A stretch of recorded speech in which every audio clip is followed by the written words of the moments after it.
ఏమైనా మాట్లాడతావా లేదైనా చూపులతోనే కాల్ చేస్తావా? ఏమైంది? నువ్వెందుకింత దిగులుగా కనిపిస్తున్నావు? నువ్వు చేసే పనుల వల్ల ఇంకెందుకు.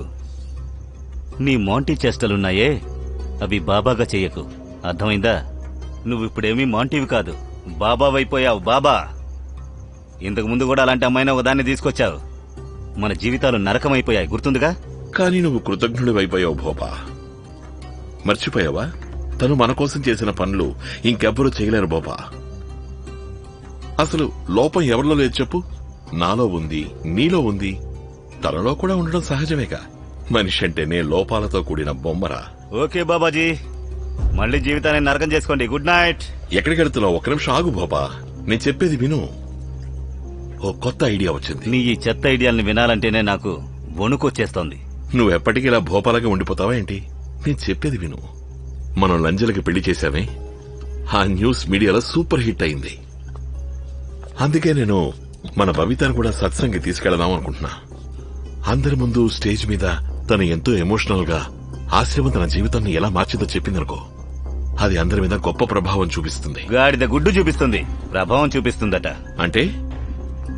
అంటే వినాశకాలే విపరీత బుద్ధి అన్న మాటలు మాట్లాడుతున్నావు మాంటీ. నేను చాలా కాలం నుంచి నోటీస్ చేస్తున్నాను, అమ్మాయి నువ్వు తలకెక్కించుకుంటున్నావు. ఇలా చూడు, ఈ తలకెక్కించుకోవడం, చంకనెక్కించుకోవడం ఆశ్రమంలో ఉంచుకో. సత్సంగ్కి తను రాకూడదు. నీతో వచ్చిన చిక్కే ఇది భోపా. నీకసలు ముందు చూపనేదే లేదు. ఒక ఆడది ఆడవాళ్ల ఉద్ధరణ గురించి మాట్లాడిందంటే దానికొచ్చే ఎఫెక్టే వేరు. ఆడవాళ్ల ఉద్ధరణ? నువ్వు ఆడవాళ్లను దేంతో ఉద్ధరిస్తావో నాకు తెలీదు.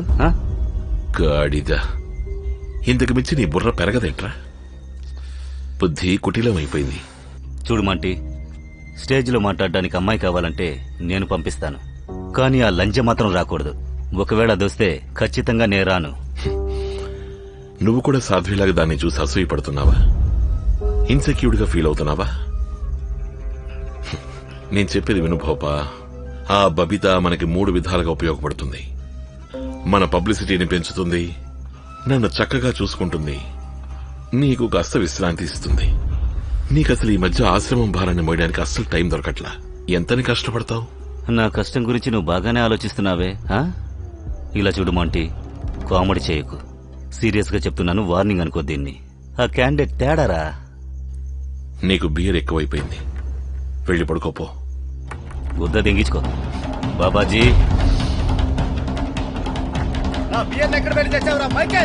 వీలు బిబ్బరా 10 మందికి దాన్ని పంచరా.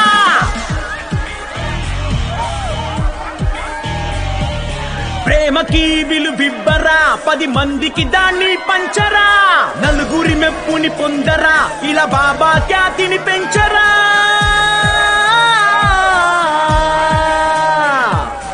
ఇది ఏ నీకు ఉన్నత దారి కాదనుకుంటే బ్రతుకు ఎడారి. సంకోచించక చేసే సవారీ. ఇంకా బాబాజీ గారి సత్సంగానికి రోజు రోజున ఆదరణ పెరుగుతూనే ఉంది. ఇంట్లో పెద్దవాళ్ల మీద వీళ్ల ప్రభావం ఎలాగో ఉంది. కానీ ఈ కొద్ది రోజుల్లోనే దాదాపు 1,50,000 మంది యువ భక్తులు ఆశ్రమంలో సేవ చేయడానికి రిజిస్టర్ చేసుకున్నారు. రాబోయే ఎలక్షన్ లో దీని ప్రభావం ఖచ్చితంగా ఉంటుంది. రండి, సంతానగర్ లో ఉన్న మన రిపోర్టర్ రూపక్ నేగితో మాట్లాడదాం. ఈ రోజు అక్కడే సంగీత్ సత్సంగ్ జరగబోతోంది. మీరు చెప్పింది అక్షరాలా నిజం. ఆయన సత్సంగాల ప్రభావం ఎలా ఉన్నది అన్నది హుకుం సింగ్ గారు ఆయన సత్సంగానికి వచ్చినప్పుడే మనందరికీ బాగా అర్థమైపోయింది. కానీ ముఖ్యమైన విషయం ఏమిటి అంటే, ఈ రోజు మొదటిసారి మన రాష్ట్ర ముఖ్యమంత్రి గారు శ్రీ సుందర్ లాల్జీ గారు కూడా వస్తున్నారు. బాబాజీ గారు ఏదో కొత్త సంకేతాన్ని ఇస్తున్నట్టు అనిపిస్తోంది. చూస్తుంటే బాబా నిరాలాజీ గారు కూడా రాజకీయం అనే ఆటలో బాగా ఆడితేరినట్టుగా అనిపిస్తోంది.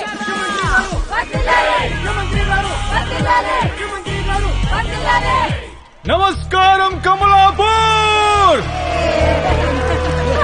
కాశీపూర్ నగర బాబాకి, పేదల్ని కాచే బాబాకి, కాశీపూర్ నగర బాబాకి, కాశీపూర్ నగర బాబాకి, కాశీపూర్ నగర బాబాకి.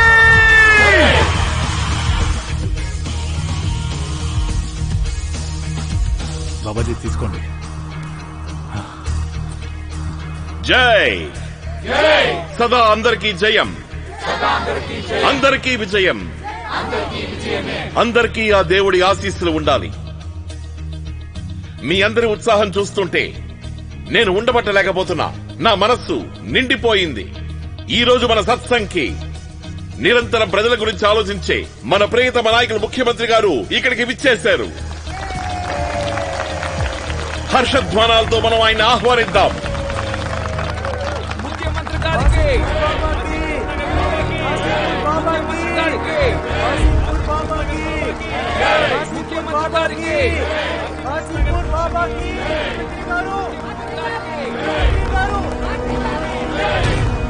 నిజానికి నాకు రాజకీయాల గురించి ఓనమాలు కూడా తెలియదు. భక్తిలో నాకు తోడుగా ఎవరుంటారో నేను వాళ్ళ వాడిని అవుతాను.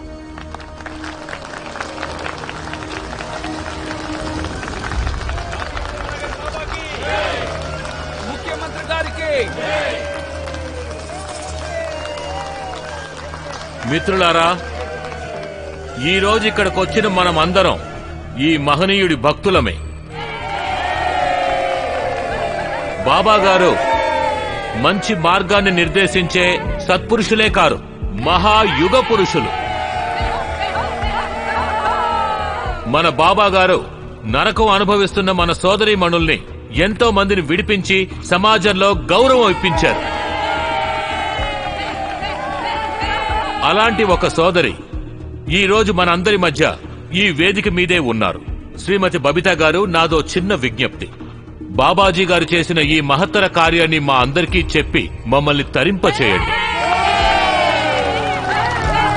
కాశీపూర్ నగర్ బాబాకి జై, కాశీపూర్ నగర్ బాబాకి జై, కాశీపూర్ నగర్ బాబాకి జై, ముఖ్యమంత్రి గారికి జై, కాశీపూర్ నగర్ బాబాకి జై, ముఖ్యమంత్రి గారికి జై, కాశీపూర్ నగర్ బాబాకి జై. వచ్చిన పెద్దలందరికీ నమస్కారం. సర్వం దేవం సర్వం దేవం సర్వం దేవం సర్వం దేవం. బాబా గారి గురించి ఏమని చెప్పను, ఆయన మాటలకు అందనివాడు. బాబాజీ అంటే స్వయంగా మాకు భగవంతుడు. ఆయన చూపనే వెలుగు మా మీద పడగానే నరకం అనే అంధకారం నుంచి బయటపడ్డాం. నేను ఎన్నడూ కూడా నేను బ్రతికిన హీనమైన జీవితం నుంచి ఈ జన్మకి బయటపడతాననుకోలేదు.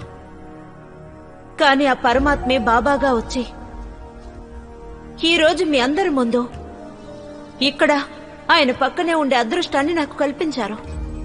ఇలా ఎవరు చేయగలరు? ఆ భగవంతుడు మాత్రమే చేయగలడు. నా జీవితం ధన్యమైపోయింది. మనమందరం ధన్యులమైపోయాం. ఆయన చూస్తే చాలు మన 7 జన్మలు తరించిపోయినట్టే. నా ఈ జీవితం బాబాకి అంకితం. ఏకరూపం మహాస్వరూపం పేదల్ని కాచే బాబాకి జై. బాబాజీకి సదా జయం. ఈ రోజు నా మనసు నిండిపోయింది. జై తను బాబాజీకి అంకితమైపోయింది. జై. బాబా తెస్తారో క్రాంతి, బాబా తెస్తారో క్రాంతి, బాబా తెస్తారో క్రాంతి, బాబా తెస్తారో క్రాంతి.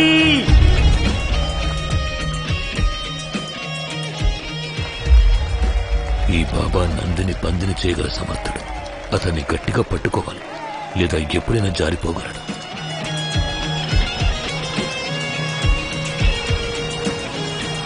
ఇలా చూడండి, బాబాజీ గారి సిద్ధాంతం ఒకటే, అందరూ కలిసిమెలిసి సంతోషంగా ఉండడం. సర్వం దేవం సర్వం దేవం. కూర్చోండి కూర్చోండి. బోప గారు, వచ్చే ఎన్నికల్లో బాబాజీ ఏ పార్టీని సపోర్ట్ చేస్తారో మీరు చెప్పగలరా? ప్రచారం 2 పార్టీలకి చేస్తున్నారు. ఇలా చూడండి, ఆశ్రమంలోకి రాజకీయాల్ని తీసుకురాకండి. బాబాజీ మహాసాధు, అలాంటి వాళ్ళు పార్టీలను చూసి ఆశీర్వదించారు. ముఖ్యమంత్రి సుందర్లాల్ గారితో ఆయనకు మంచి స్నేహం ఏర్పడింది. ఈ ప్రాంతపు ప్రజలందరూ మంచి నిర్ణయం తీసుకుంటారని బాబాజీ నమ్ముతున్నారు. బాబాజీ, మీరు ఈ విషయాన్ని ఎంత దాటివేసినా ఈ విషయంలో కీ రోల్ ఆశ్రమమే ప్లే చేస్తుందని అందరూ అనుకుంటున్నారు. కానీ మీ సమాధానం విన్నాక మేము ఇంకొంచెం వెయిట్ చేయాలని అనిపిస్తుంది. ఇలా చూడండి, బాబాజీకి అందరి మనసులో తెలుసు. సర్వం దేవం సర్వం